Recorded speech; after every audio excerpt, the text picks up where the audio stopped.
Papa Keke, vous êtes le vice-président du comité de l'entité plutôt de Papa de Cité Bethel Lembe Échangeur. Nous vous avons appelé ici pour vous interviewer sur la vie de l'Église et sur la prédication de l'évangéliste Christian Bokassa de dimanche d'aujourd'hui. Ah oui, merci, mais je voudrais bien commencer par... ce n'est pas seulement l'évangéliste Bokassa qui a dit quelque chose aujourd'hui. Nous avons commencé par le pasteur qui a commencé par son exhortation. Cette exhortation, en quelque sorte, fait rappel à la conscience de chacun de nous. Il a pris l'exemple d'une femme qui a été sur le point d'être dilapidée. Elle était mise à mort parce qu'on avait surprise dans le flagrant délit d'adultère, parce que c'est la coutume chez eux, il fallait que cette femme la meure. Mais on l'a présentée devant Jésus, et Jésus qui l'a vue, et avec ses accusateurs, il était un peu accroupi en train d'écrire au sol, mais les accusateurs ont porté plainte contre cette femme-là. Il fallait que Jésus dise quelque chose. Mais quand il se relève, il pose la question, si il y a quelqu'un d'entre vous qui n'a jamais péché, celui-là peut être le premier à jeter la pierre sur cette femme. Et il a repris ses écrits au sol. Et après, quand il se relève, il trouve qu'il n'y avait plus personne. Il n'y avait que cette femme-là qu'on avait qualifiée d'adultère. Et la femme, on lui pose la question à la femme, où sont partis ceux qui sont accusés ici? Elle dit, ils sont partis. Alors, c'est une affaire de conscience, c'est-à-dire que tous ces pécheurs-là, comme cette femme-là, ils ont trouvé que je ne suis pas propre, je ne peux pas être le premier à jeter la pierre sur cette femme, et ils ont préféré partir. Alors Jésus a dit à la femme, je te demande de partir, mais ne pêche plus. Donc c'est une conscience qui a fait que chaque accusateur qui était là se déplace, s'en aille, sans avoir rien fait sur cette femme-là. Mais le deuxième point, ce que j'ai compris au niveau du culte, c'était une chanson. Une chanson encore qui a fait appel à notre conscience. On nous demande d'adorer Dieu. On nous demande de le louer. Mais Dieu dit, si vous ne m'adorez pas, si vous ne me louez pas, il est capable dans son pouvoir de prendre les pierres, que les pierres viennent le louer, que les pierres viennent acclamer pour le Seigneur. Donc c'est la conscience pour nous pour voir que inutile de faire le gros dos, mais plutôt il faut obéir à ce que Dieu demande parce que lui est capable, quand vous vous rebellez contre lui, lui est capable de relever les pierres pour dire venez chanter, venez danser pour moi. Quant à ce qui concerne la présentation, la prédication elle-même, ici l'orateur du jour est parti du mariage de Jacob. Jacob qui a aimé une femme qu'on appelle Rachel, il voulait prendre Rachel comme femme à la maison. Mais finalement, les parents de Rachel ont demandé un service, c'est-à-dire qu'ils devaient travailler. Après avoir travaillé pendant une période bien déterminée, il pourra alors lui donner Rachel comme femme. Mais quand il termine cette période-là de travail, curieusement, on va lui donner sa sœur qui est Léa. Et il va demander pourquoi vous m'avez donné Léa à la place de Rachel. On lui dit non, chez nous c'est la coutume, il faut commencer par la grande sœur qui doit d'abord se marier et la petite pourra venir après. Donc ça c'est la coutume de chez eux, mais dans l'évolution de notre culte aujourd'hui, nous avons été voir le pasteur a encore rappelé à notre conscience pour l'arrivée au culte. Ceux qui veulent bien venir au culte, quand est-ce qu'ils doivent venir? Vous venez à 7 heures parce que le culte commence à 7 heures. C'est à 7 heures qu'on y a une exhortation qui nécessite que tout le monde entende. Qu'est-ce qu'on dit? Quand vous ne respectez pas l'heure d'arrivée, c'est comme si vous ne craignez pas Dieu. Alors, et à la fin, il y a eu le problème sur la présentation de nouveaux venus. Pour les nouveaux venus, ça m'a beaucoup intéressé dans ce sens qu'il y a une maman à qui on a posé la question, chacun disait comment il est arrivé au niveau de l'église aujourd'hui. Mais une femme qui dit, non, moi j'étais poussé par le Saint-Esprit. Et toutes les fois, quand on dit que c'est le Saint-Esprit qui t'a poussé, c'est-à-dire que tu te laisses effectivement guider par le Saint-Esprit, comme cette maman-là, ça m'a beaucoup réjoui.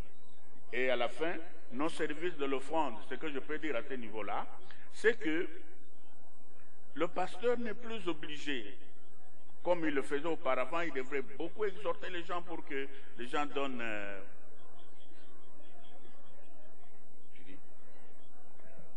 Pardon, Papa Kéké. Merci vraiment, Papa Kéké. Nous trouvons que vous êtes vraiment un disciple vraiment bien enseigné et qui maîtrise les enseignements de son père. Parce que ce que vous présentez ici, donc vous n'êtes pas seulement disciple, mais vous êtes enseignant. Parce que vous maîtrisez bien les enseignements. Mais Papa Kéké, nous trouvons aujourd'hui l'église Cité Bethel qui a commencé dans les hangars. Aujourd'hui, ça avance et nous avons aujourd'hui l'équipe de presse qui évolue. Quelles sont vos appréciations par rapport à cette équipe qui avance avec à pas de tortue, avec un peu des énormes difficultés? Non, l'église n'avance pas à pas de tortue. Je sais que dans le passé, il y a des églises qui ont été construites pendant 40 ans. Notre église, ça dépend aussi des fidèles que nous avons. Est-ce que ce sont des fidèles qui ont des possibilités qui puissent leur permettre de temps en temps de contribuer suffisamment pour que nous puissions avancer avec le travail? Mais nous avons trouvé que ce sont des moyens. Les moyens qui sont là-bas, ceux qui peuvent se dépasser, ils font quelque chose. Et c'est ce qui permet à ce que le travail avance tel que nous sommes en train de le voir. Mais quant à ce qui concerne l'équipe de presse, ça, ce n'est pas donné à toutes les églises. C'est déjà un pas. Toutes les grandes églises qui sont plus grandes que celles-ci, du point de vue de la grandeur, pas du point de vue de la chrétienté, elles n'ont pas d'équipe de presse qui se présente comme suite. Mais nous avons, et la construction que nous sommes en train de faire Kaha, ça va avancer, mais aussi l'équipe de presse qui est là, qui nous accompagne, qui malheureusement, je suis en train de voir pourquoi, je me plains moi-même à la maison, pourquoi mon journal là ne peut plus venir. Je suppose que ceux qui vont nous entendre, ceux qui peuvent nous accepter, ceux qui nous appuient dans la façon de marcher, ils vont nous donner des possibilités pour que très prochainement que ce journal-là réapparaisse. C'est une exception pour le Cité Bethel Lemba échangé, ça ne se trouve pas ailleurs. Oui, Papa Kéké. Alors, dis-nous un peu, par rapport à l'avancement de la presse, quelle est l'exhortation que vous pouvez exhorter, par exemple, nos membres qui sont éparpillés partout dans le monde, qui peut-être de près ou de loin peuvent nous assister? Ils ont des possibilités, mais ils peuvent nous assister. À des fois, ils n'ont pas de possibilités, ou bien le courage de nous assister. Non, là, je crois que ce n'est pas le problème de courage, c'est le problème de la volonté. Ils nous voient, ils nous lisent, ils nous acceptent, ils nous apprécient, mais ce qui doivent être accompagnés par de gestes, c'est que cette volonté-là de faire quelque chose pour nous, qu'ils le fassent. Ceux qui ont des possibilités, qui nous lisent, qui sont ailleurs, qui peuvent contribuer pour que cette église et sa presse puissent aller de l'avant, que ça soit le bienvenu. Merci Papa Kéké, le vice-président de Papa, de l'entité de Papa plutôt, de l'église Cité Bethel Échangeur. Nous sommes vraiment heureux de vous accueillir à l'équipe de presse. C'est moi qui vous remercie, notre presse. Merci beaucoup. Bonjour frère Joël. Oui, bonjour Papa Don. Je suis très content de vous recevoir dans notre bureau de l'équipe de presse de l'église Cité Bethel Échangeur. Comment vous avez passé la journée depuis le matin? Bon, la journée s'est bien passée. On s'est réveillé, Dieu nous a fait grâce. C'est ce qui a fait que nous puissions venir au culte d'aujourd'hui. Papa Joël, dis-nous un peu, vous êtes fidèle de l'église Cité Bethel Échangeur et vous êtes aussi membre du comité de l'entité de la jeunesse de l'église Cité Bethel. Alors, quelles sont vos impressions par rapport à l'évolution de l'Église et ce que vous proposez pour que cette Église devienne meilleure et puis dans une croissance quantitative et qualitative? Bon, mes impressions sont bonnes en ce qui concerne premièrement la construction. Il y a quelques temps passés, on avait un sérieux problème de la construction. Mais maintenant, à la phase où nous sommes arrivés, il n'y reste que des petits travaux qui doivent être finalisés et cela permettra à notre Église de pouvoir revêtir sa plus belle robe. Et par rapport aux gens qui doivent venir ou encore à la présence des gens à l'Église, je suggère qu'il y ait vraiment une forte évangélisation qui doit être faite, à l'instar de nos voisins qui ont l'habitude de le faire, et aussi que nous-mêmes, membres de l'Église Cité Bethel, nous puissions intérioriser en nous une certaine discipline.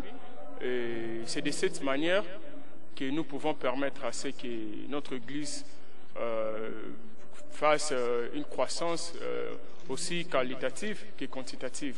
Je crois que c'est dans ce sens-là que nous pouvons améliorer la situation dans notre Église. En tout cas, merci beaucoup. Mais vous avez vu vous-même comment l'équipe de presse a commencé. Nous totalisons aujourd'hui une année et quelques mois. Quelles sont vos impressions? Et qu'est-ce que vous nous conseillez? Bien, qu'est-ce que vous nous proposez pour que l'on arrive à l'excellence? Un jour que l'on parle aussi de la radio-télévision, Cité Bethel, Lembe Changeur. Qu'est-ce que vous nous proposez? Bon, premièrement, coup de fleur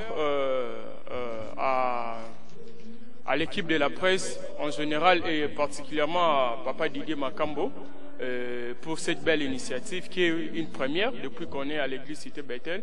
Lembe Changeur, c'est pour la toute première fois que nous puissions vivre un tel événement. Alors, nous ne pouvons qu'encourager l'équipe de la presse. Par rapport au travail, de la manière dont le travail est fait, je vais demander à l'équipe de pouvoir encore se perfectionner davantage et que l'équipe puisse vraiment être à l'auteur de grandes chaînes. Aujourd'hui, c'est bien, nous pouvons envier telle ou telle autre chaîne, mais ils ont eu à commencer quand même quelque part. Que l'équipe ne se sente pas seulement limitée pour couvrir les événements ou encore les activités qui seront faites ici à l'église Cité Bethel Lembe Changeur, mais qu'ils aient une grande vision de pouvoir couvrir des très grandes activités. Donc nous demandons vraiment à l'équipe de la presse de se donner corps et âme, de fournir le meilleur d'eux-mêmes. Et c'est de cette manière-là que vous allez voir que le travail sera vraiment apprécié. Mais du moins, je félicite quand même cette équipe qui est en train de laver ou encore de sauver l'image de Bethel. Aujourd'hui, on a une équipe de la presse qui est en train de diffuser nos images à travers les médias, à l'Internet. C'est tout le monde est en train de nous suivre au travers de cette équipe. En tout cas, vraiment, c'est une très très bonne chose que nous ne pouvons que féliciter et encourager. Oui, Papa Joël, mais vous savez qu'il y a un adage qui dit dans notre langue maternelle Libendemo Konaloboko et Lilakate. La presse aujourd'hui est en train de bouger. Qu'est-ce que vous pouvez dire aux diasporas, aux enfants de l'église Bethel en général qui sont éparpillés dans le monde par rapport à cette œuvre? Oui, je veux aussi me rallier à votre adage en donnant aussi un autre adage qui dit que le feu brûle plus haut si chacun y apporte un morceau de bois. Et là, c'est un message qu'ils sont en train de lancer à tous les fidèles de Bethel, bien qu'éparpillés à travers le monde, ceux qui se reconnaissent réellement être les enfants de Bethel, ceux qui ont eu à expérimenter la main de Dieu dans cette église, ceux qui par une prière de serviteurs de cette église ont eu à obtenir leur visa ou encore sont en train de mener bonne vie là où ils sont, de ne pas laisser cette équipe de la presse là où ils sont, s'ils ont des possibilités, s'ils ont des moyens. Des matériaux, peut-être ici à Kinshasa, ça nous coûte énormément d'argent, mais et à partir de l'extérieur, peuvent financer, si pas des matériaux, ou encore nous envoyer de l'argent, et ça pourra permettre à cette équipe de se perfectionner encore davantage. Vous savez, la technologie est en train d'avancer du jour au jour. Alors il ne faudrait pas que nous puissions être en retard par rapport à d'autres chaînes ou encore à d'autres services de presse. Donc c'est un appel pathétique que nous lançons à tous les membres de la cité Bethel Lembe Changeur qui sont éparpillés à travers le monde.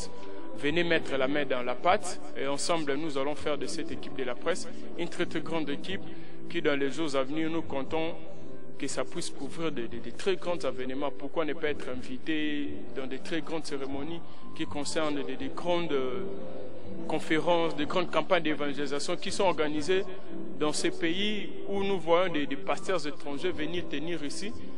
Si l'équipe de la presse de la cité Bethel Lembe Changeur était associée, en tout cas, je crois que ça sera vraiment une très très bonne chose.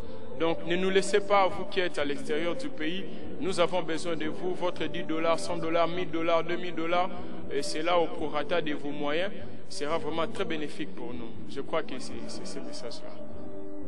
Merci, merci frère Joël, que Dieu vous bénisse, nous sommes très heureux de vous accueillir, vraiment que Dieu vous ajoute encore davantage la connaissance et l'intelligence. Merci. Ok, c'est moi vous remercier pour cette opportunité que vous m'avez donnée de m'exprimer.